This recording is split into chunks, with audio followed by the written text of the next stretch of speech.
দেখো এই অঙ্ক সরাসরি সূত্রের মাধ্যমে না, কিন্তু সূত্রগুলো আমাদের ভালো ধারণা না থাকলে অঙ্কগুলো করাটা কঠিন হয়ে যাবে। এখন এই অঙ্কগুলো কিন্তু সাধারণত আসার সম্ভাবনা বেশি অন্য অঙ্কগুলো থেকে। ফার্স্ট ইয়ারে যখন করছো তখন অন্য অঙ্কগুলো আসছে সরাসরি বেশি, আর এই অঙ্কগুলো আবার ফোর্থ ইয়ারে আসার সম্ভাবনা বেশি। এখন এইখানে বিভিন্ন অনুপাতের রেজাল্ট দেয়া আছে, সেইখান থেকে আবার ব্যালেন্স শিট তৈরি করতে বলছে। এমন হইতে পারে দেখবা যে এরকম একটা অঙ্ক হুবহু চলে আসছে, কিন্তু দেখা যায় পরীক্ষার সময় আফসোস করবে যে হারে পড়লাম না, ভালোভাবে পারলাম না। এখন দেখো এই অঙ্কে কি বলা আছে, তথ্যগুলো আমরা একটু আগে দেখি। তথ্যগুলো পড়লে কারেন্ট ডেপ্ট টু টোটাল ডেপ্ট, টোটাল ডেপ্ট টু ওনার্স ইকুইটি,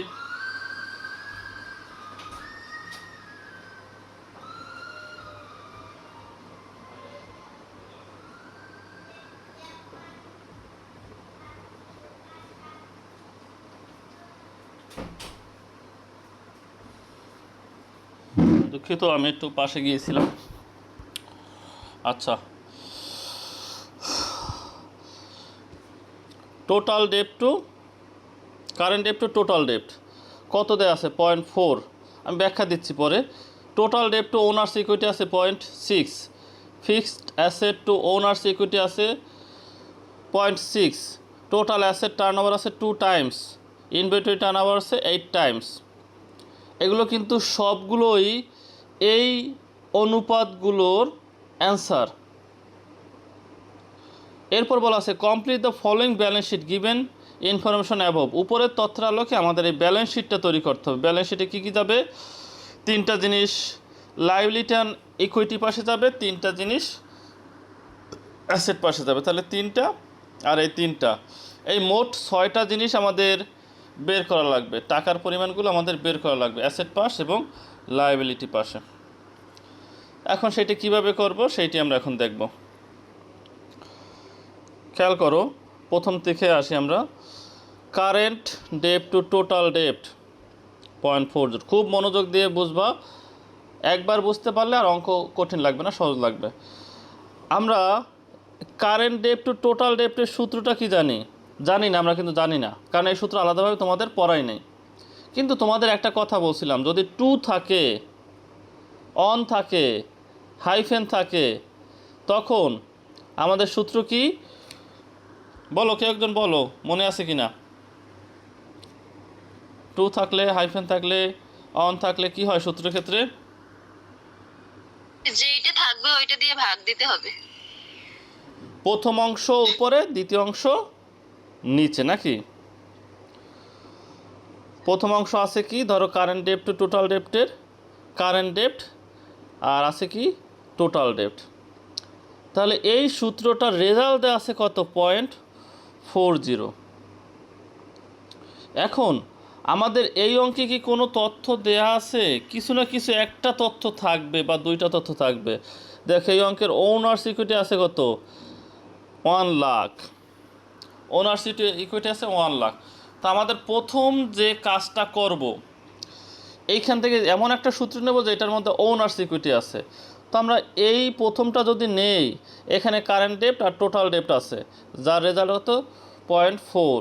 কিন্তু এই সূত্রটা নিতে পারবো না, কারণ এই সূত্রটা আমাদের কোনো মান দেওয়া নেই, আমাদের একটা মানে দেওয়া আছে ওনার্স ইকুইটি। একটা একটা সূত্র ধরবো, একটা একটা মান বের করবো। এটা সিস্টেমটা হচ্ছে একটা একটা সূত্র ধরবো, একটা একটা মান বের করব। দেখো দ্বিতীয় তথ্য কি আছে? দ্বিতীয় তথ্য আছে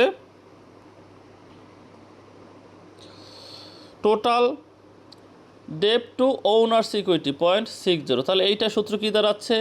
টোটাল ডেপ্ট ডিভাইডেড বাই ওনার্স ইকুইটি। এখন এইটা কিন্তু আমরা ইউজ করতে পারবো, কারণ এই তথ্যে আছে, এখানে এই তথ্যের ওনার্স ইকুইটি তথ্যটা আছে।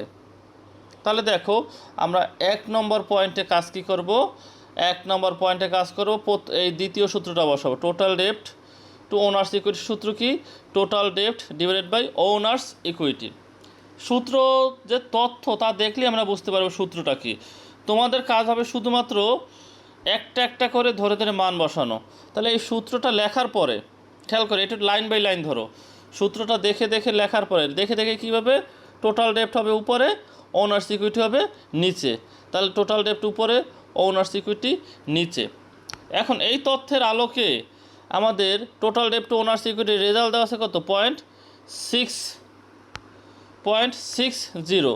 তাহলে আমরা টোটাল ডেপ্ট টু ওনার্স ইকুইটি বরাবর কত বসাই দেবো, 0.60। আর টোটাল ডেপ্ট তো আমাদের অঙ্কে দেয়া নাই, কিন্তু ওনার্স ইকুইটি দেয়া আছে কত টাকা, 1 লাখ।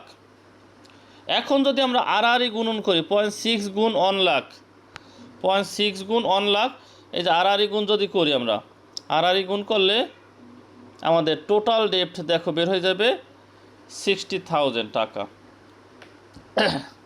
এইটা বুঝতে কি কারো কোনো সমস্যা আছে? এই একটা বুঝলে বাকিগুলো আস্তে আস্তে এই স্টাইলেই করতে হবে। দেখো আমাদের কিন্তু এখন আর একটা তথ্য বের হয়ে গেল। আর একটা তথ্য কি, সেটা হচ্ছে টোটাল ডেপ্ট। আর একটা তথ্য আমরা কি পেলাম, টোটাল ডেপ্ট। এখন এর আগে ছিল শুধু ওনার্স ইকুইটি, এখন আর একটা তথ্য বের হইলো।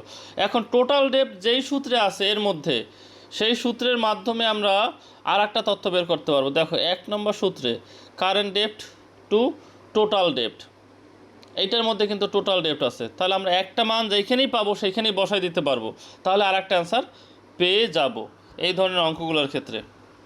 তাহলে আমরা এই যে প্রথম যেটা আছে এইটাই বসাবো, প্রথম যেটা আছে সেইটাই বসালে আমরা দেখি কি দাঁড়ায়। দেখো কারেন্ট ডেপ্ট টু টোটাল ডেপ্ট, সূত্র কি, কারেন্ট ডেপ্ট উপরে, টোটাল ডেপ্ট নিচে। এখন আমরা জানি টোটাল ডেপ্টের মান কত, এই যে আগের সূত্রের মাধ্যমে বের করছি 60,000 টাকা, সেইটা আমরা বসাবো।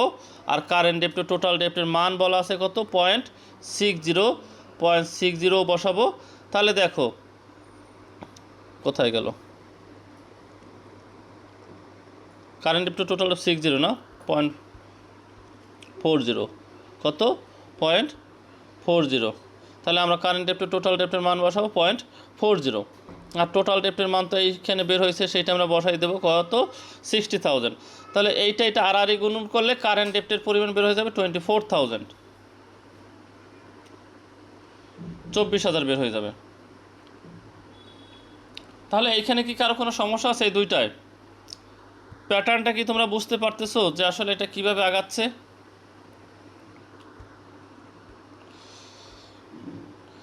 দেখো এখন আমাদের কিন্তু তথ্য আর একটা হাতে চলে আসলো, সেটা কি, কারেন্ট ডেপ্ট। এখন একটা জিনিস তোমরা খেয়াল করো, এইখান থেকে যদি আমরা চিন্তা করি,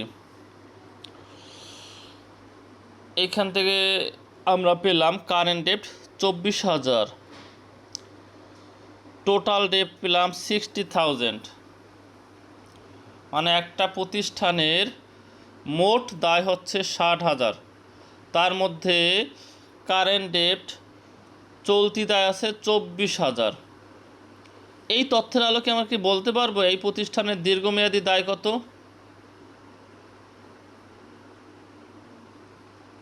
দেখো আমাদের এই অঙ্কে কিন্তু কারেন্ট ডেপ্ট লাগবে, লং টার্ম ডেপ্ট লাগবে, দুইটা মিলিয়ে কিন্তু টোটাল ডেপ্ট। টোটাল ডেপ্ট আমরা বের করছি 60,000, এর মধ্যে কারেন্ট ডেপ্ট বের হলো কত, 24,000। তাহলে 60,000 হতে বাকি লাগে কত, 36,000, 36,000 টাকা হবে লং টার্ম ডেপ্ট। লং টার্ম ডেপ্ট কত, 36,000। কীভাবে করব, টোটাল ডেপ্ট 60,000 থেকে কারেন্ট ডেপ্ট 24,000 মাইনাস করতে হবে, তাহলে বের হবে কি, লং টার্ম ডেপ্ট।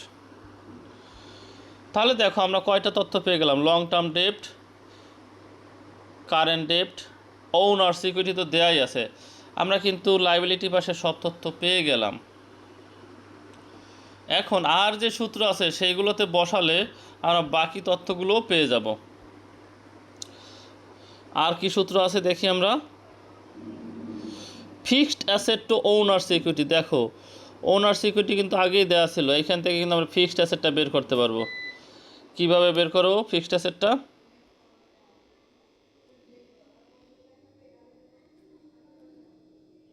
ফিক্সড অ্যাসেটটা কীভাবে বের করব, আমাদের সূত্র হবে fixed asset divided by owners equity. Fixed asset divided by owners equity, এখানে একটু বানান ভুল আছে, ফিক্সড অ্যাসেটকে ওনার্স ইকুইটি দ্বারা ভাগ। তাহলে এই তথ্য অনুযায়ী আমাদের রেজাল্ট কি 60, সেটা বসাবো। ওনার্স ইকুইটি আমাদের অঙ্কে দেওয়া আছে 1 লাখ বসাবো। তাহলে ফিক্সড অ্যাসেট দাঁড়াচ্ছে কত, 1 লাখ গুণ 0.6, আর গুণন করলে 60,000, 60,000 টাকা। 60,000 টাকা আমাদের বেরোচ্ছে কি ফিক্সড অ্যাসেট। এরপরে আমরা পরবর্তী অংশ যাব, সেটা কি বলা আছে, অ্যাসেট টার্নওভার আর ইনভেন্টরি টার্নওভার। ইনভেন্টরি টার্নওভারের সূত্র গতদিন আমরা শিখছিলাম। সূত্র ছিল কি, এই যত টার্নওভারগুলো ছিল তার ক্ষেত্রে আমরা সূত্র শিখছি অ্যাভারেজ দ্বারা ভাগ। শিখছিলাম কি, অ্যাভারেজ দ্বারা ভাগ। অ্যাভারেজ কি, ইনভেন্টরির ক্ষেত্রে, ইনভেন্টরি টার্নওভারের ক্ষেত্রে ইনভেন্টরি অ্যাভারেজ, অ্যাকাউন্ট রিসিভেবল টার্নওভারের ক্ষেত্রে অ্যাকাউন্ট রিসিভেবলের অ্যাভারেজ, আর অ্যাকাউন্ট পেয়েবল টার্নওভারের ক্ষেত্রে average account payable, opening plus closing ভাগ 2। এখন ইনভেন্টরি টার্নওভারের ক্ষেত্রে সূত্রটা কি, cost of goods sold divided by average inventory. তোমাদের একটা কথা বলছিলাম, কস্ট অফ গুডস সোল্ড না থাকলে আমরা কি ব্যবহার করব, কস্ট অফ গুডস সোল্ড না থাকলে আমরা ব্যবহার করব পারচেস, পারচেস না থাকলে আমরা ব্যবহার করব সেলস। আমরা সিরিয়ালে একটা বাই একটা ব্যবহার করব। এই অঙ্কে কিন্তু পারচেসও নাই, কস্ট অফ গুডস সোল্ডও নাই, পারচেসও নাই, কস্ট অফ গুডস সোল্ডও নাই। এই ক্ষেত্রে আমরা কি ব্যবহার করতে পারি, সেলসও তো নাই, কোনো কিছুই তো নাই। এখন একটা জিনিস খেয়াল করো, এই অঙ্কটা আমরা প্রয়োজনের সাপেক্ষে সেলস ধরে নেব। ইনভেন্টরি টার্নওভারের সূত্রকে আমরা কিভাবে করব, sales divided by average inventory, এই সূত্রে করতে হবে, sales divided by average inventory. কেন সেলস করলাম, এখানে কেন কস্ট অফ গুডস সোল্ড লিখলাম না বা কেন পারচেস লিখলাম না সেটা আমি বলতেছি। আর ইনভেন্টরি বলতে অ্যাভারেজ ইনভেন্টরি, কিন্তু এখানে ওপেনিং বা ক্লোজিং কোনোটাই নাই। তাহলে আমরা একটা বের করতে পারবো, ক্লোজিংটা। এই সূত্রটাই ঝামেলার, পুরো অঙ্কটাই শুধুমাত্র এই সূত্রটাই ঝামেলার। ঝামেলাটা কি, এইখানে ইনভেন্টরি বলতে অ্যাভারেজ ইনভেন্টরি হয়, কিন্তু আমরা শুধু ইনভেন্টরি কেন নিচ্ছি? যখন এই ধরনের অঙ্ক করা হবে ব্যালেন্স শিট, তখন মানে রেজাল্ট দেওয়া থাকবে এবং ব্যালেন্স শিট করতে বলা হবে, তখন আমাদের ক্লোজিং ইনভেন্টরিকে ধরে কাজ করতে হবে অঙ্ক করার সুবিধার্থে। তাহলে এইখানে ইনভেন্টরি বলতে আমরা ক্লোজিং ইনভেন্টরি, মানে একটা ইনভেন্টরি দেওয়া আছে ধরে নিতে হবে। আর সেলসটা কেন, আমাদের এইখানের অঙ্কের তথ্য দ্বারা আমরা সেলসটা বের করতে পারবো। সেলসটা কীভাবে বের করতে পারবো, এই যে অ্যাসেট টার্নওভার যেটা দেওয়া আছে 2 টাইমস, অ্যাসেট টার্নওভার সূত্র হবে, আমরা গতদিন শিখছিলাম অ্যাসেট টার্নওভার এর ক্ষেত্রে ওই যে সেলস বের করা লাগতে পারে, গতদিনই বলছিলাম তোমাদের সেলসের সূত্র হবে asset into asset turnover, asset into asset turnover, বা অ্যাসেট টার্নওভার সূত্র হবে sales divided by total asset, sales divided by total asset. গতদিন শিখছিলাম, কী শিখছিলাম, ASSETS, assets turnover. Asset turnover সূত্র শিখছিলাম কি, sales divided by total asset. এখন অ্যাসেট টার্নওভারের আমাদের রেজাল্ট দেওয়া আছে 2 টাইমস, অঙ্কে টোটাল অ্যাসেটও দেওয়া আছে, মানে অ্যাসেট টার্নওভারের আমাদের রেজাল্ট দেওয়া আছে, টোটাল অ্যাসেট অঙ্কে বের হয়েছে। শুধু নাই কি সেলস, আমরা এই সূত্রের মাধ্যমে সেলসটা বের করতে পারবো। যেহেতু এই অঙ্কের মাধ্যমে সেলস বের করতে পারবো, সেই জন্য এখানে আমরা সেলস বসাতে পারবো। এই বসানোর সুবিধার্থে এখানে সেলস ধরা হয়েছে। লোডশেডিং, তোমরা তো আসো নাকি সবাই? লোডশেডিংয়ের কারণে হয়তো মিসিং থাকতে পারো। আচ্ছা দেখো, এই সূত্রটা একটু ভালোভাবে খেয়াল করতে হবে। মোট জিনিস 2টা, total asset turnover, inventory turnover. এই টোটাল অ্যাসেট টার্নওভার থেকে আমরা বের করতে পারবো শুধুমাত্র সেলস। গতদিন আমি বলছিলাম যে এই অ্যাসেট টার্নওভার সূত্রটা তোমাদের একটু খেয়াল রাখতে হবে। অনেক সময় সেলস বের করা লাগবে, সেলস হলে কিভাবে এই পাশেই তো দেওয়া আছে, আমি না লিখে পাশেরটাই দেখাই তোমাদের।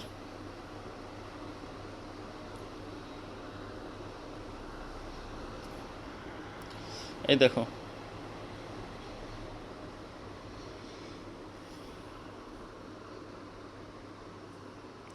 সেলস ইকুয়াল কি অ্যাসেট ইন্টু অ্যাসেট টার্নওভার। গতকালকে আমরা শিখছিলাম অ্যাসেট টার্নওভার। অ্যাসেট টার্নওভারের সূত্র ছিল কি sales divided by total asset. এই সেলসের নিচে টোটাল অ্যাসেট ভাগ হয়েছিল, তখনই তোমাদের বলছিলাম sales equal asset into asset turnover, এটা আমাদের লাগতে পারে। এছাড়া আরও অন্য বইতেও লাগবে, অন্য চ্যাপ্টারেও লাগবে। তো এই সূত্রটা টাটকা মুখস্থ করলে তখন হবে কি তোমাদের যে কোনো একটা মান না থাকলে আর একটা বের করতে পারবা। এই অঙ্কে টোটাল অ্যাসেট আমরা বের করছি সূত্রের সাহায্যে, আর অ্যাসেট টার্নওভার আমরা পেয়েছি অঙ্কে। এই দুইটা ক্যালকুলেশন করলে সেলস বের হবে। আর এই সূত্রের মাধ্যমে সেলস বের করার কারণে আমরা মূল সূত্রে এইখানে সেলস ডিভাইডেড বাই ইনভেন্টরি ধরছি। এখানে সেলস ধরার কারণই হচ্ছে আমরা পারচেজ বের করতে পারবো না, কস্ট অফ গুডস সোল্ড বের করতে পারবো না, কিন্তু ওই সূত্রের সাহায্যে সেলস বের করতে পারবো। আর যেহেতু সেলস বের করতে পারবো সেই জন্য আমরা এখানে সেলস লিখছি। এইখানে কারো কোনো কোশ্চেন আছে কি না সেলস কেন ধরছি? কারণ আমরা গতকালকে ইনভেন্টরি টার্নওভার সূত্র শিখছিলাম কি cost of goods sold divided by average inventory. তখন আমি বলছিলাম কস্ট অফ গুডস সোল্ড না থাকলে পারচেজ ধরতে হবে। এরপর এটাও বলছিলাম পারচেজ না থাকলে আমাদের সেলস ধরা লাগতে পারে। এই অঙ্কে কিন্তু সেলস ধরা হয়েছে। কেন সেলস ধরা হয়েছে? ওই যে আগের যে তথ্য একটু আগে যেটা আলোচনা করলাম অ্যাসেট টার্নওভারের সূত্রে, ওইখানে আমরা সেলসটা বের করতে পারবো। যেহেতু সেলস বের করতে পারবো ওই জন্য সেলসের তথ্যটা উপস্থাপন করা হয়েছে। আর ইনভেন্টরি বলতে এখানে একটা ইনভেন্টরি লিখবো। এই ধরনের অঙ্কে অ্যাভারেজ ইনভেন্টরি না দেখাইয়া শুধুমাত্র একটা ইনভেন্টরি দেখাবো। এইখানে আমাদের তো নিচে অ্যাভারেজ ইনভেন্টরি বসানোর কথা। এখন আমরা কীভাবে বুঝবো এই অঙ্কে ওপেনিং ইনভেন্টরি ক্লোজিং ইনভেন্টরি আছে না আছে? এই ধরনের অঙ্কে আমরা ধরেই নেব একটা ইনভেন্টরি আছে। তাহলে ইনভেন্টরি টার্নওভার রেজাল্ট হচ্ছে 8 দেওয়া আছে। সেলস আমরা ওই যে অ্যাসেট টার্নওভারের সূত্রে 3,20,000 বের করছি। এই সূত্রের মাধ্যমে ইনভেন্টরি বের হবে 40,000। এখন সর্বশেষ আমাদের মোটামুটি সবই বের হয়েছে। এইখানে ব্যালেন্স শিট থেকে একটা জিনিস বাকি আছে। কি বাকি আছে? ইনভেন্টরি বের হয়েছে, ফিক্সড অ্যাসেট বের হয়েছে, শুধুমাত্র বাকি কি ক্যাশ। তাহলে ক্যাশটা বের করতে হলে এই যে দেখো ক্যাশ কীভাবে করছি, টোটাল অ্যাসেট যা বের হয়েছে, একটু আগে সূত্রে আমরা টোটাল অ্যাসেট ইউজ করছি। টোটাল অ্যাসেট থেকে ফিক্সড অ্যাসেট বাদ, এই যে মাত্র ইনভেন্টরি বের করলাম, ইনভেন্টরি বাদ, যা থাকবে সেটি হবে কি ক্যাশ। এখন বলো এই অঙ্কগুলো কিন্তু আসার সম্ভাবনা একটু বেশি। এখন তোমাদের যদি কারো কোনো প্রশ্ন থাকে সেটা এইখানে এই ধরনের অঙ্কগুলোতে আমাদের কি দেয়া থাকবে, অনুপাত দেয়া থাকবে এবং তাদের ফলাফল দেয়া থাকবে। এরপরে ব্যালেন্স শিট চাইতেও পারে, ব্যালেন্স শিট নাও চাইতে পারে। ব্যালেন্স শিট না চাইলে এই মানগুলো লিখে এরকম একটা গ্যাপ দেওয়া থাকবে, ক্যাশের পর একটা গ্যাপ, ইনভেন্টরির পর একটা গ্যাপ, ফিক্সড অ্যাসেটের পর একটা গ্যাপ, বা হাইফেন বা হর্স চিহ্ন দেওয়া থাকতে পারে। এগুলোর পরে হর্স চিহ্ন দেওয়া থাকতে পারে। এর আলোকে তোমরা এই তথ্যগুলো বের করো। ব্যালেন্স শিট চাইলে তো যেরকম আছে জাস্ট বের করে রেজাল্টগুলো বসাই দেবা, ব্যালেন্স শিট হবে। অঙ্ক বেশি বড় না, অঙ্ক বেশি করতেও সময় লাগবে না, দুই একটা নিয়ে ভেজাল লাগতে পারে। আর এগুলো যদি প্র্যাকটিস করো তখন আর সেই ভেজালও লাগবে না। এখন তোমাদের এই অঙ্কগুলো টার্গেট রাখতে হবে কি একটা মান বা দুইটা মান দেওয়া থাকবে, সেটিতে আগানো শুরু করা লাগবে। একটা মান দেওয়া আছে ওনার্স ইকুইটি, তাহলে আমাদের লক্ষ্য রাখতে হবে এখানে কোন সূত্রে ওনার্স ইকুইটি আছে। এই যে দ্বিতীয় সূত্রে টোটাল ডেট তো ওনার্স ইকুইটি, তাহলে এই সূত্র দিয়ে আমরা আগানো শুরু করব। তাহলে কীভাবে আগাবো? Total debt to owners equity, total debt উপরে, ওনার্স ইকুইটি নিচে। টোটাল ডেট বাই ওনার্স ইকুইটির রেজাল্ট এইটা আছে, ওনার্স ইকুইটির মান এইটা দেওয়া আছে 1 লক্ষ টাকা, আর গুণ করলে টোটাল ডেট বের হয়ে যাবে 60,000। এরপর আমরা লক্ষ্য করব টোটাল ডেট আছে কোন সূত্রে, যেহেতু টোটাল ডেট বের হয়ে গেছে, টোটাল ডেট আছে প্রথম সূত্রে। তাহলে এই সূত্রের আলোকে আমরা আবার টোটাল ডেটটা বের করে ফেলবো। Total current debt to total ডেটের রেজাল্ট আছে 0.40, সূত্র হবে কি কারেন্ট ডেট উপরে, টোটাল ডেট নিচে। এইটার ফলাফল আছে 0.40, সেটা দেওয়া আছে, আর কারেন্ট ডেট দেওয়া নাই, টোটাল ডেপ্ট এইমাত্র বের করলাম 60,000, আর গুণন করলে আমাদের রেজাল্ট হবে কত, আর গুণন করলে রেজাল্ট হবে কারেন্ট ডেপ্ট 24,000। এখন টোটাল ডেপ্ট আর কারেন্ট ডেপ্ট দেওয়া থাকলে আমরা কিন্তু এই তো অঙ্কে দেখো লং টার্ম ডেপ্ট আছে, টোটাল ডেপ্ট আর কারেন্ট ডেপ্ট থাকলে লং টার্ম ডেপ্ট আমরা বের করতে পারবো। এই দেখো 4 নম্বরেরও লং টার্ম ডেপ্ট বের করছে, টোটাল ডেপ্ট থেকে কারেন্ট ডেপ্ট বাদ দিলে যেটা থাকবে সেটা হচ্ছে লং টার্ম ডেপ্ট। কারণ টোটাল ডেপ্ট হয় কীভাবে, চলতি দায় এবং দীর্ঘমেয়াদী দায় মিলে। তাহলে তোমার মোট দায় দেওয়া আছে, মোট দায় থেকে চলতি দায়টা বাদ দিলে দীর্ঘমেয়াদী দায় লং টার্ম ডেপ্ট বের হয়ে যাবে। এগুলো আমাদের ডেপ্টের ব্যাপারটা। এরপরে আমরা দেখব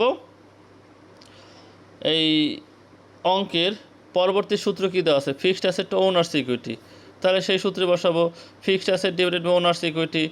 ওনার্স ইকুইটি দেওয়াই আছে অঙ্কে, রেজাল্ট দেওয়া আছে 60, আর গুণন করলে ফিক্সড অ্যাসেট বের হয়ে যাবে 60,000। দেখো আমাদের ফিক্সড অ্যাসেটও বের হয়ে গেছে। এখন আছে ইনভেন্টরি আর ক্যাশ। এখন এই অঙ্কগুলো প্র্যাকটিস স্যার আসলে কি হঠাৎ করে বুঝতে পারবো না কোথা থেকে কি করতে হবে। তো এরকম যদি প্র্যাকটিস করো তখন দেখবো যে না এরপর তো এইটা করতে হবে। তাহলে দেখো এরপর আমাদের কি করতে হবে, একটু আগে যে আমরা আলোচনা করলাম, এরপরে করতে হবে এই যে অ্যাসেট টার্নওভার থেকে সেলসটা বের করে নিতে হবে। কারণ আমরা জানি টোটাল অ্যাসেট কীভাবে, যে কোনো এক পাশের যোগফল পাইলেই কিন্তু সেটা টোটাল অ্যাসেট হয়ে যায়। যে কোনো এক পাশের ফলাফল পেলেই কিন্তু সেটা টোটাল অ্যাসেট হয়ে যায়। যে কোনো এক পাশের ফলাফল কিন্তু আমরা পেয়ে গেছি কীভাবে, কারেন্ট ডেপ্ট আর লং টার্ম ডেপ্ট, মানে টোটাল ডেপ্ট কত বের হয়েছিল 60,000, আর ওনার্স ইকুইটি অঙ্কে দেয় আছে 1 লাখ। তাহলে আমাদের অ্যাসেট পাস এবং লায়াবিলিটি ওনার্স ইকুইটি পাশের টোটাল যোগফল কিন্তু সবসময় সমান হয়। তাহলে এই পাশে যদি 1,60,000 হয়, এই পাশে 1,60,000 হবে। তাহলে সেটা কিভাবে বুঝবো, এই যে ওনার্স ইকুইটি 1 লাখ আর টোটাল ডেপ্ট হয়েছে 60,000, 1,60,000 হবে লায়াবিলিটি পাশের যোগফল। তাহলে সেইটাই কি 1,60,000 যদি ওনার্স ইকুইটি এবং লায়াবিলিটির যোগফল হয়, সেইটাই কিন্তু তোমার টোটাল অ্যাসেট। তাহলে এই টোটাল অ্যাসেটটা আমরা কোথায় বসাবো, অ্যাসেট টার্নওভারের সূত্র। অ্যাসেট টার্নওভার সূত্র কীভাবে, sales equal asset into asset turnover. এখানে আমরা সেলস বের করছি, এই সেলসটা আমরা কোথায় কাজে লাগাবো, ইনভেন্টরি টার্নওভারের সূত্রে। ইনভেন্টরি টার্নওভারের সূত্র কি, নর্মালি সূত্র হচ্ছে cost of goods sold divided by average inventory. এখন আমরা কস্ট অফ গুডস সোল্ড না লিখে সেলস লিখব, কারণ আমরা এই সূত্রের মাধ্যমে সেলস বের করতে পারছি। এই সূত্রের মাধ্যমে সেলস বের করতে পারছি বিধায় সেলস বসাবো। কস্ট অফ গুডস সোল্ডও বের করতে পারবো না, পারচেসও বের করতে পারবো না। আর ইনভেন্টরি বলতে এই ধরনের অঙ্কগুলোতে একটা ইনভেন্টরি ধরবা। তাহলে ক্যালকুলেশন করলে ইনভেন্টরি বের হবে 40,000। আমরা দেখো টোটাল অ্যাসেট 1,60,000-এর মধ্যে ইনভেন্টরি পেলাম 40,000, ফিক্সড অ্যাসেট পেলাম 60,000, তাহলে বাকি টাকা হবে ক্যাশ। 3টা জিনিসের মধ্যে 2টা জিনিস পেলাম। এখন বলতে পারো যে 3টা জিনিস কেন স্যার, এইখানে আমাদের ব্যালেন্স শিটে দেয়াই আছে 3টা জিনিস, ক্যাশ, ইনভেন্টরি, ফিক্সড অ্যাসেট। এর মধ্যে আমরা ইনভেন্টরি পেয়ে গেছি, ফিক্সড অ্যাসেট পেয়ে গেছি, শুধু থাকবে ক্যাশ। তাহলে 1,60,000 মানে 60,000, 1,60,000-এর মধ্যে আমরা 2টা জিনিস পেলাম, ইনভেন্টরি 40,000 আর ফিক্সড অ্যাসেট 60,000। টোটাল 1 লাখ যদি বাদ দিই তা বাকি থাকবে কি, ক্যাশ 60,000। এই টাইপের অঙ্ক সামনে আরও আছে, আর অন্যগুলো দিয়েও তোমাদের বোঝানো যাবে, সমস্যা নেই। তাহলে আপাতত এই অঙ্কের জন্য এইটুকুই থাকুক, পরের অঙ্কতে যাই আমরা। 30 নম্বর অঙ্ক। 30 নম্বর অঙ্ক গতানুগতিক অঙ্ক, তোমাদের কমন পরিচিত অঙ্ক। এটা নিয়ে আশা করি সমস্যা হবে না, তারপরে অ্যাট এ গ্লান্স একবার বলে যাই, কারণ এই অঙ্কগুলো কিন্তু দেখো ধারাবাহিকভাবে আসছে। এইটা আসছে 15 সালে, এইটা আসছে কি 16 সালে। তোমরা পরীক্ষার্থী কি 24-এর না 25-এর, 21-22 সেশন তো, 22, 23, 24, 25-এর পরীক্ষার্থী তোমরা। তাহলে এই অঙ্কটা কি আছে, এটা একবারে সহজ সূত্র, কমন, এটা নিয়ে কোনো ঝামেলা নাই আশা করি। তারপরও একটু তোমাদের আলোচনা করলে রিভিশন হবে। তাহলে রিভিশনটা আমরা একটু দিয়ে দিচ্ছি।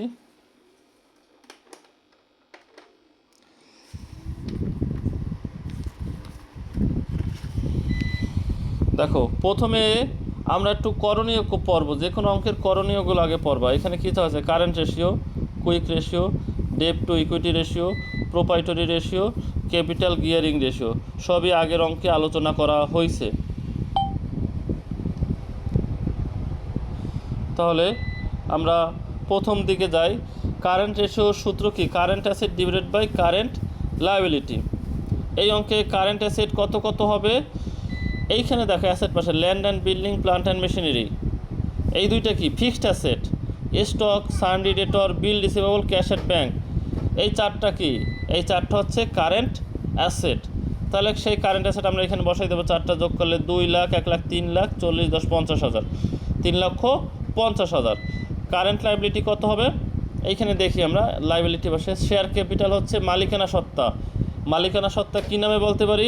Share holder fund, proprietary fund, owners equity fund. Share holder fund, proprietary fund, owners equity fund. Profit and loss account বা রিটার্ন আর্নিং কি? ওনার্স ইকুইটি বা শেয়ার হোল্ডার ফান্ড বা proprietary fund. General reserve, general রিজার্ভও কি? Owners equity বা proprietary fund. আর debenture হচ্ছে long term liability. আর সানরি ক্রেডিটর, বিল পেয়েবল হচ্ছে কারেন্ট লাইবিলিটি।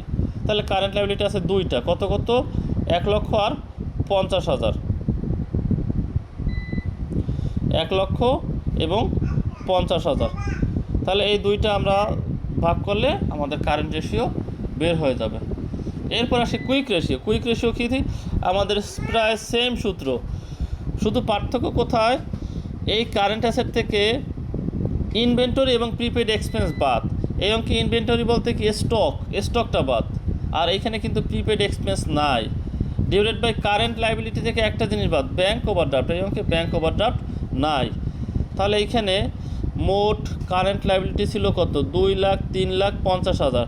3,50,000 থেকে এই 2 লাখ টাকা বাদ যাবে, তাহলে থাকবে 1,50,000। ডিভাইডেড বাই কারেন্ট লাইবিলিটি ওই 1,50,000ই হবে। কেন হবে? কারণ ব্যাঙ্ক ওভারড্রাফট নাই। তারপরে পরবর্তী সূত্র কি? পরবর্তী সূত্র ডেট টু ইকুইটি রেশিও। এখানে তো আমরা সূত্র অটোমেটিক মুখস্থ করতে পারি। Total debt divided by equity fund অথবা current liability divided by equity fund, দুইভাবেই করতে পারি। অথবা long term debt divided by equity fund, মানে দুইভাবে কি? Long term debt divided by equity fund অথবা total debt divided by equity fund. ওরা কি? লং টার্ম ডেট দ্বারা করছে। তোমরা চাইলে টোটাল ডেট দ্বারাও করতে পারো। তাহলে টোটাল ডেট বা লং টার্ম ডেট যেটাই হোক, এখানে লং টার্ম ডেট দ্বারা যেহেতু করছে একটাই আছে, 4,20,000। 4,20,000 divided by equity fund, share holder fund, proprietary fund. কয়টা আছে? এখানে 3টে আছে, 2,30,000 আর 40, 2,70,000। এরপর আছে প্রোপাইটরি রেশিও। প্রোপাইটরি রেশিও কি? মালিকানা অনুপাত। এই যে 2,70,000, সেটা মোট সম্পত্তি 8,40,000-এর কত পার্সেন্ট? প্রোপাইটরি রেশিও কি? মালিকানা অনুপাত। এই যে মালিকানা অনুপাত, সম্পদ অনুপাত, এগুলো মোট সম্পদের দ্বারা ভাগ করতে হবে। তাহলে এখানে মালিকানা অনুপাত কী করব? শেয়ার হোল্ডার ফান্ড বা proprietary fund divided by total asset. Share holder fund divided by total asset. তাহলে এখানে শেয়ার হোল্ডার ফান্ড, এই যে একটু আগে যেটা বললাম, 3টা 2,70,000, তাকে ভাগ করবে যে টোটাল অ্যাসেট, দুই পাশে কত আছে? 8,40,000, সেটা দ্বারা ভাগ। এছাড়া আছে কি আমাদের সর্বশেষ ক্যাপিটাল গিয়ারিং রেশিও। গতকালকে বলছিলাম যে ফিক্সড কস্ট বা ফিক্সড ইন্টারেস্ট বিয়ারিং সিকিউরিটি কী কী হইতে পারে? লোন আর প্রেফার্ড শেয়ার। লোন আর প্রেফার্ড শেয়ার। লোন আর প্রেফার্ড শেয়ারের মধ্যে এই অঙ্কে আছে কি? শুধুমাত্র লোন। লোন বলতে ডিবেঞ্চার। লোন বলতে কি? ডিবেঞ্চার। যে ধরনের লোনে সুদ আছে, সুদ একটা কি? প্রতি বছর স্থায়ী খরচ এর মতো দেওয়া হয়। প্রতি বছর এইখানে কত পার্সেন্ট আছে? 12%। প্রতি বছর এই 12% হবে সুদ দেওয়া হবে। এই জন্য বলা হয় ফিক্সড কস্ট বিয়ারিং সিকিউরিটি বা লোন। এখানে প্রেফার্ড স্টক থাকলেও তার সাথে একটা পার্সেন্টেজ থাকতো, সেটা হয়তো প্রেফার্ড ডিভিডেন্ড। তাহলে এই দুইটা জিনিসের সাথে সাধারণত স্থায়ী খরচ সম্পৃক্ত থাকে, লভ্যাংশ এবং সুদ। তাহলে এই দুইটা হবে কি? ফিক্সড ইন্টারেস্ট বা ফিক্সড কস্ট বিয়ারিং সিকিউরিটি। এইখানে আছে একটা 4,20,000, তাকে ভাগ দেবো ইকুইটি ফান্ড। একটু আগে যে বের করছি, 3টে মিলে ইকুইটি ফান্ড হয়েছে, শেয়ার হোল্ডার ফান্ড হয়েছে। কোন 3টা? শেয়ার ক্যাপিটাল, জেনারেল রিজার্ভ আর হচ্ছে প্রফিট অ্যান্ড লস অ্যাকাউন্ট। তাহলে এইগুলো আমাদের এই অঙ্ক, এটা আমাদের আগের আলোচনা ছিল, এই জন্য ডিটেল আলোচনা আর করি নাই, সংক্ষিপ্ত আলোচনা এটা শেষ করলাম। এরপরে আসবো আমরা পরেরটায়। দেখো এই 31 নম্বর অঙ্ক, সেই একটু আগে যে অঙ্ক করছি প্রথম অঙ্কটা 29 নম্বর অঙ্কের মতো, ঠিক আছে? এই অঙ্কটা কিন্তু কত সালে দেখো 3 বছর আসছে, কতটা গুরুত্বপূর্ণ। যদি অঙ্ক কমন আসে তাহলে কিন্তু ওই যে 29 আর 31 এগুলোর মধ্যে থেকে একটা অঙ্ক আসতে পারে। এখানে কিন্তু দেখো 13 সালে আসছে, 16 সালে আসছে, 17 সালে আসছে। দেখো পরপর কিন্তু মোট 3 বছর এই অঙ্কটা আসছে। এখন আমরা এখানে কি কি দেওয়া আছে সেইটা আমরা একটু দেখি। কি কি দেওয়া আছে? কারেন্ট ডেপ্ট, এইটা আমাদের বের করা লাগবে। লং টার্ম ডেপ্ট, এটা বের করা লাগবে। ওনার সিকিউরিটি বের করা লাগবে। তারপরে ক্যাশ বের করা লাগবে, ইনভেন্টরি বের করা লাগবে, ঠিক আছে? এইখানে একটু ঝামেলা আছে। আর একটা জিনিস এইখানে লেখা, এই যে প্রিন্টিংয়ের সমস্যার কারণে লেখাগুলো এলোমেলো হয়ে আছে। আমরা এখানে ব্যালেন্স শিটটা তাকালে দেখতে পারবো ক্যাশ ইনভেন্টরি ফিক্সড আছে। এই যে একটু আগে যে অঙ্কটা করছি না সেইটার মতোই ক্যাশ ইনভেন্টরি। আচ্ছা অঙ্ক তো পুরোটাই সেম। দেখো অঙ্কে তো কোনো পার্থক্য নাই। আমরা কিছুক্ষণ আগে যেটা করছি সেইটার মতোই। দেখো শুধুমাত্র পার্থক্য কথা, ওনার সিকিউরিটি ওই অঙ্কে ছিল 1 লাখ, এই অঙ্কে হয়েছে কত 2 লাখ। ওই অঙ্কে কারেন্ট ডেপ্ট টু টোটাল ডেপ্টের রেশিও ছিল 0.4 আর এইটা হচ্ছে কি 0.5। এই দুইটা রেশিও ছিল 0.6, এখানে 0.5, 0.6। এইগুলো সবই সেম আছে, অল্প কিছু ফিগার চেঞ্জ। দেখো তাহলে 29 এবং 31 প্রায় সেম অঙ্ক, তাহলে 31 আর করানো লাগতেছে না, সেম অঙ্ক যেহেতু। তাহলে আমাদের এই চ্যাপ্টারে আর একটা অঙ্ক দেখি, 32, কাছাকাছি অঙ্ক। দেখো 32 কিন্তু এই অঙ্কের মতো কাছাকাছি অঙ্ক। খেয়াল করো এখানে আমাদের কী কী আছে।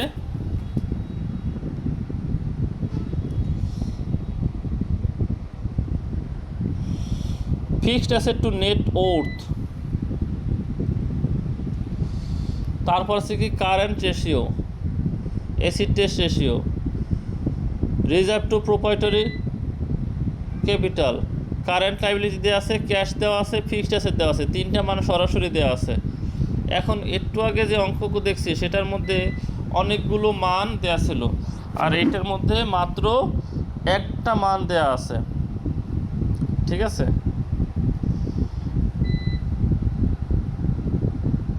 এখন তাহলে এখন আমরা কোনটা দিয়ে শুরু করব? 3টা মান যেহেতু আছে, 3,60,000, তারপরে হচ্ছে ক্যাশ দেওয়া আছে 15,000, ফিক্সড অ্যাসেট দেওয়া আছে 6 লাখ। তো আমরা যেহেতু ফিক্সড অ্যাসেট দেওয়া আছে, প্রথম সূত্রে কিন্তু ফিক্সড অ্যাসেটের তথ্য আছে। এখন এই যে রেশিওটা দেওয়া আছে দেখো 5:8, এটা আমরা কিভাবে বসাবো আর এইখানে সূত্রটা কিভাবে বসাবো খুব ভালো করে খেয়াল করো। আমরা জানি 2 থাকলে প্রথম অংশ উপরে, পরের অংশ নিচে। নেটওয়ার্থ মানে কি? মালিকানা সত্তা। নেটওয়ার্থ মানে কি? মালিকানা সত্তা। প্রোপ্রাইটরি ফান্ড বা শেয়ার হোল্ডার ফান্ড বা ইকুইটি ফান্ড। এখন এইখান থেকে আমরা কিভাবে করব? প্রথমে সূত্রটা বসালাম, ফিক্সড অ্যাসেট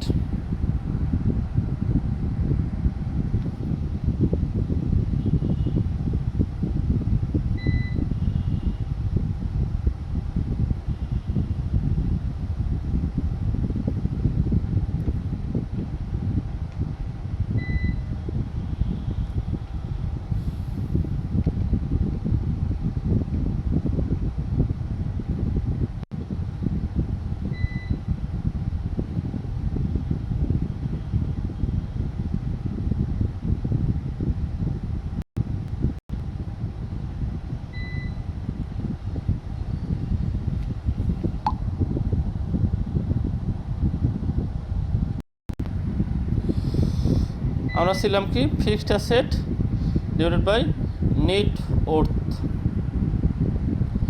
এখন এইখানে দেখো fixed asset divided by net worth, এই সূত্রটা আমরা সরাসরি এখান থেকে বসালাম। ফিক্সড অ্যাসেট উপরে, নেট ওর্থ নিচে। এটার মান দেওয়া আছে কত? 5:8। এই 5:8কে কীভাবে লেখা যায়? এটাও এরকম, 5 উপরে 8 নিচে। এই দেখো 5 উপরে 8 নিচে। তাহলে এখন আমরা বীজগণিতিক রাশিমালার মতো কাজ করব। ফিক্সড অ্যাসেটের মান কিন্তু 6 লক্ষ দেয়া আছে অঙ্কে, তাহলে আমি 6 লক্ষ বসাই দিলাম। এখানে 5 আছে, এখানে 8 আছে। এখন আর গুণ করব। আর গুণ কি? 5 এর সাথে নিট উর্থ গুণ, তাহলে 5 গুণ নিট উর্থ, আর 8 সাথে 6 লাখ গুণ, 48 লক্ষ হয়েছে। এখন নিট উর্থের সাথে 5 কী অবস্থা আছে? গুণ অবস্থা আছে। এই পেশে এসে ভাগ হয়ে গেল, তাহলে এই ভাগ করলে আমাদের কত থাকে? নিট উর্থ 9,60,000। 9,60,000 মানে কি? এই 9,60,000 হচ্ছে আমাদের মালিকানা সত্তা। মালিকানা সত্তা পেলাম 9,60,000। এর পরবর্তী সূত্র আমরা দেখো কোনটায় বসাতে পারি। এইখানে কিন্তু আমাদের কারেন্ট লাইবিলিটি দেওয়া আছে, তাহলে আমাদের কারেন্ট লাইবিলিটি যেহেতু দেওয়া আছে, কারেন্ট লাইবিলিটি কত দেওয়া আছে আমরা একটু দেখে আসি। 3,60,000 দেওয়া আছে, কারেন্ট লাইবিলিটি দেওয়া আছে 3,60,000, ক্যাশ দেওয়া আছে 15,000। তাহলে আমরা এই তথ্যের আলোকে কারেন্ট রেশিও তথ্য আমরা বসাইতে পারি। Current asset divided by current liability, অনুপাত আছে 2:1। 2:1 মানে কি? 2 উপরে 1 নিচে। কারেন্ট অ্যাসেট দেওয়া নাই, কিন্তু কারেন্ট লাইবিলিটি দেওয়া আছে 3,60,000। আর এই গুণ করলে দেখো কারেন্ট অ্যাসেট গুণ 1, তাহলে কারেন্ট অ্যাসেট একবার গুণ দিলে একবারই হবে। আর 3,60,000 গুণ 2, 7,20,000। এই গেল আমাদের কারেন্ট অ্যাসেটের মান বের করা। এরপরে দেখো এসিড টেস্ট রেশিওর মাধ্যমে কি বের করা হয়েছে? এসিড টেস্ট রেশিওর মাধ্যমে quick asset by quick liability. Quick asset মানে কি? Current asset minus inventory minus prepaid expense. আর কুইক লাইবিলিটি মানে কি? Current liability minus bank overdraft. একটা জিনিস খেয়াল করতে হবে এই অঙ্কের ক্ষেত্রে, এই কুইক অ্যাসেট মানে কি? Current asset minus inventory minus prepaid expense. আর কুইক লাইবিলিটি মানে কি? Current liability minus bank overdraft. এখন এই অঙ্কে তোমাদের নর্মালি প্রিপেড এক্সপেন্স এবং ব্যাংক ওভারড্রাফট স্কিপ করে যেতে হবে, কারণ এতগুলো মান যদি তুমি পেন্ডিং ধরো তাহলে রেজাল্ট বের করতে পারবে না। সেই জন্য প্রিপেড এক্সপেন্স এবং ব্যাংক ওভারড্রাফট সাধারণত অ্যাভয়েড করে যাওয়ার চেষ্টা করবে যদি কোনো ক্লু না থাকে, কারণ আমরা মিসিং ফিগার থেকে একাধিক মিসিং একত্রে বের করতে পারবো না। এখন সেইটাই অনুযায়ী দেখো কুইক অ্যাসেটের সূত্র লেখছে কি? Current asset minus inventory. এখানে কিন্তু আরেকটা জিনিস হইতে পারতো, মাইনাস প্রিপেড এক্সপেন্স, কিন্তু এটাকে আমরা স্কিপ করে যাচ্ছি। সেটা যাওয়ার কারণ কি? এইখানে যদি আমরা মাইনাস প্রিপেড এক্সপেন্স দিতাম তাহলে আমরা মান বের করতে পারবো না। আর ডিভাইডেড বাই কারেন্ট লাইবিলিটি বসানোর কারণ কি? ব্যাংক ওভারড্রাফট আমাদের সবসময় কিন্তু বিবেচ্য না। সেই জন্য এই অঙ্কের ক্ষেত্রে আরও ঝামেলা আছে। ব্যাংক ওভারড্রাফট লিখলে কোনো মানই আমরা বের করতে পারবো না। সেই জন্য কারেন্ট লাইবিলিটি যা আর কুইক লাইবিলিটিও তা, এখানে ব্যাংক ওভারড্রাফট বাদ দেওয়ার প্রয়োজন নাই। তাহলে দেখো আমাদের এই অঙ্কে আর গুণ যদি করি এবং কারেন্ট অ্যাসেট তো আমরা আগের সূত্রে বেরই করছি। আগের সূত্রে কত বের করছি? 7,20,000। সেইটা বসাবো, ইনভেন্টরি গ্যাপ থাকবে, আর অনের সাথে 3,60,000 গুণ দিলে 3,60,000ই হবে। ক্যালকুলেশন করলে 7,20,000 থেকে 3,60,000 বাদ দিলে থাকবে ইনভেন্টরি 3,60,000। এখন এই অঙ্কে এরপরে কি তথ্য দেওয়া আছে দেখি আমরা।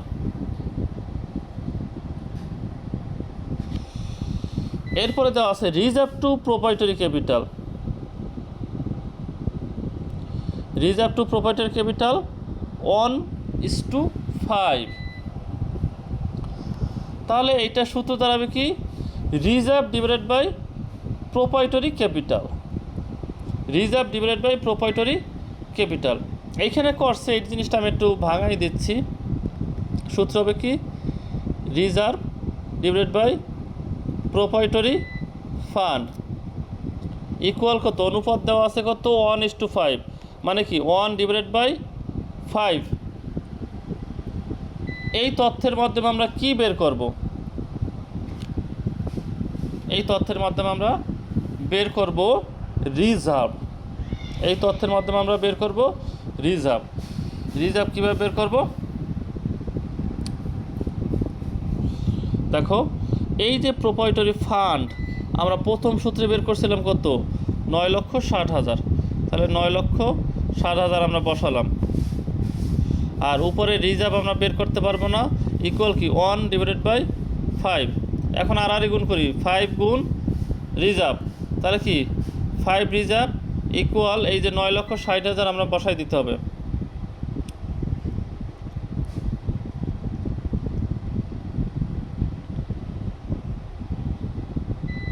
এই যে 9,60,000 উপরে কত মনে মনে উপরে ছিল কত 9,60,000। এখন এই দেখো 5 আরের সাথে গুণ অবস্থা আছে, এই পেশায় সে কী হয়ে যাবে 5 ভাগ হয়ে যাবে, তাহলে 9,60,000কে 5 দ্বারা ভাগ করলে 1,92,000 বের হবে। কীভাবে দেখলাম, এই যে দেখো এখানে 1,92,000 ওরা বের করছে।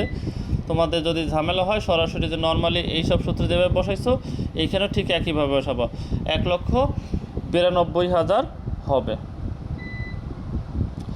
এখন এই অঙ্কের ক্ষেত্রে আমাদের আর কি বাকি আছে বলো তো? আমরা এইখানে বলা হয়েছে from the following particular prepare the balance sheet চাওয়া হয়েছে। এইখানে একটা দেখো সলিউশনে ব্যালেন্স শিট করা হয়েছে। আমরা বাকি অংশ আসতেছি, রিজার্ভ বের করছি, কারেন্ট লায়াবিলিটি বের করছি। এখন বাকি আছে কি শেয়ার ক্যাপিটাল কত হইতে পারে একটা জিনিস খেয়াল করো, রিজার্ভ যেহেতু 1,92,000 আর টোটাল মালিকানা সত্তা যেহেতু 9,60,000, তাহলে এই যে 9,60,000 আর 1,92,000 যে তফাৎ 7,68,000 সেইটি হবে শেয়ার ক্যাপিটাল। এই অঙ্কগুলো একটু অনেকটা গোজামিল টাইপের, কিভাবে তোমার অনেক কিছুই ধরে নিতে হবে। ওই যে আমরা গুডউইল যেরকম করে অনেক কিছু ধরে নেই, এইখানেও এরকম। যেমন এইখানে তোমার মাত্র তার পাশে দুইটা জিনিস ধরে নিলাম, একটা শেয়ার ক্যাপিটাল একটা রিজার্ভ। এখন তুমি চাইলে তো আরও দুই সাইডে ধরতে পারো না, কিন্তু সেটা ধরতে গেলে বিপদ হচ্ছে, অঙ্ক মিলাতে পারবে না। তাহলে এই যে 9,60,000-এর মধ্যে 1,92,000 পেলাম কি আমরা রিজার্ভ, 9,60,000 থেকে 1,92,000 রিজার্ভ যদি বাদ দেই তাহলে যেটা থাকবে 7,68,000 সেটা হবে শেয়ার ক্যাপিটাল। তাহলে দায় পাশের আমাদের টোটাল বিষয়টা ক্লিয়ার হয়ে যাবে। এখন অ্যাসেট পাশে দেখি, ফিক্সড অ্যাসেট আমরা অঙ্কে পেয়েছি সরাসরি, ফিক্সড অ্যাসেট 6 লক্ষ। কারেন্ট অ্যাসেটের মধ্যে আমরা ইনভেন্টরি পেয়েছি, কোথায় যেন ইনভেন্টরি, এই যে 3,60,000, এটা আমরা ক্যালকুলেশন তোমাদের দেখাইছি।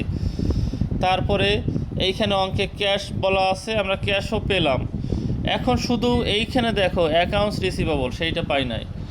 অ্যাকাউন্টস রিসিভেবল কীভাবে হবে দেখো, অ্যাকাউন্টস রিসিভেবল হবে এই অঙ্কে আমাদের কারেন্ট অ্যাসেট যে বসালাম, আমাদের কারেন্ট অ্যাসেটের মধ্যে টোটাল কারেন্ট অ্যাসেট ছিল কত, আমরা এই অঙ্কে বের করছি দেখো 7,20,000। এই জিনিসটা কিন্তু খুবই গুরুত্বপূর্ণ, খেয়াল করো। আমরা টোটাল কারেন্ট অ্যাসেট বের করছি 7,20,000। এই 7,20,000-এর মধ্যে দেখো আমরা কারেন্ট অ্যাসেটের মধ্যে ক্যাশ পেলাম 15,000, ইনভেন্টরি পেলাম 3,60,000। তাহলে ক্যাশ ইনভেন্টরি গেল, তাহলে বাকি টাকাটা কিসের কারেন্ট অ্যাসেটের মধ্যে? কারেন্ট অ্যাসেটে আমরা হেডিং দিই, তাহলে একত্রে বসাইতে পারি। আর যেহেতু যদি হেডিং না দেয় তাহলে কারেন্ট অ্যাসেট নামে আলাদা অ্যাসেট কিন্তু আমরা দেখাচ্ছি, cash current asset, inventory current asset, তাহলে আবার আলাদা কারেন্ট অ্যাসেট রাখবো কেন? সেটা হইতে পারে না। তাহলে এই যে 3,60,000 আর 15,000 বাদে বাকি যে টাকা 7,20,000 হইতে বাকি যে টাকা 3,45,000, এইটাকে আমরা একটা অ্যামাউন্ট ধরে নেব। আর সেই অ্যামাউন্টটার নাম হচ্ছে অ্যাকাউন্টস রিসিভেবল। কেন অ্যাকাউন্টস রিসিভেবল ধরবো? কারণ একটা অঙ্কে দেনাদার সাধারণত থাকে, সেই জন্য আমরা এটাকে অ্যাকাউন্টস রিসিভেবল হিসেবে ধরে নিতে পারি। তাহলে এইভাবে করলে আমাদের অঙ্ক মিলবে। এই অঙ্কগুলো একটু প্র্যাকটিসের ব্যাপার, 2-3 বার প্র্যাকটিস করবা, দেখবা হয়ে গেছে। তারপর যদি কোনো সমস্যা হয় তাহলে আমাকে বলবা, আমি আবার সমাধান